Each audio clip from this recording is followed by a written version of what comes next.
Ivo Tiberio è il responsabile della terapia intensiva dell'azienda ospedaliera di Padova. Durante la prima ondata del Covid ha visto e curato i pazienti più gravi, ha conosciuto gli aspetti più crudeli del virus. Oggi, dopo 2 anni, grazie ai vaccini, il suo reparto ha visto meno ricoveri a fronte dei tanti contagi. La vaccinazione ha avuto un effetto importantissimo nel ridurre il numero di pazienti che si sono ammalati in forma grave e che poi abbiano necessitato di ricovero in terapia intensiva.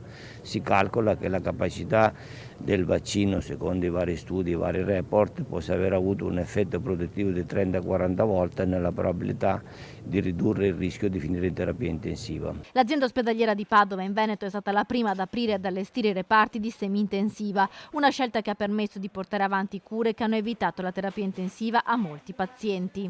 Le terapie semi-intensive, come ha detto lei, sono state una barriera che entro certi limiti ha contribuito ad evitare il crollo delle terapie intensive e a introdurre anche dei sistemi di cura meno aggressivi e meno intensi. In 2 anni, oltre 250 piccoli sono stati ricoverati per Covid all'ospedale di Padova, che purtroppo deve contare anche il decesso di una bimba di 3 anni affetta da altre patologie, ma anche la storia a lieto fine di un neonato salvato dopo molti giorni di terapia intensiva. I bambini in questa quarta ondata hanno rappresentato più del 20% rispetto agli infetti totali, quando all'inizio della pandemia invece questa percentuale era bassissima, era intorno al 2-3%. Questo perché? Perché nella quarta ondata i bambini erano la fascia di popolazione più vulnerabile perché non vaccinata. In 2 anni in azienda ospedaliera sono stati curati 4.551 malati di Covid. I medici impegnati in prima linea sono riusciti a garantire anche la gran parte degli interventi chirurgici extra Covid, per non far mai mancare il diritto alla salute di tutti. Noi non ci sentivamo eroi all'inizio, stavamo facendo con grande serietà e con grande senso del dovere il nostro dovere, il nostro mestiere.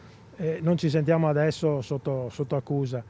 Ci siamo sempre fatti guidare dalla ricerca, dalla scienza, per cui abbiamo cercato all'inizio di capire i tamponi, poi di studiare.